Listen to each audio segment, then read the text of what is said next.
গ্রীষ্মকালে সবচেয়ে জনপ্রিয় ফসল হলো কাঁঠাল এবং আম। অ্যালোভেরা প্রোপেগেট প্রসেসিস 12 মাস আপনার ছাদে আপনি উৎপাদন করতে পারেন।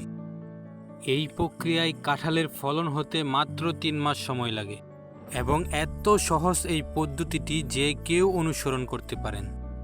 শুরুতেই উপযুক্ত এক টুকরো বাকল আপনার পছন্দের কাঁঠাল গাছ থেকে ভিডিওতে দেখানো প্রসেসে একটা ধারালো ব্লেড দিয়ে কাঁঠাল গাছ থেকে আলাদা করে নিতে হবে।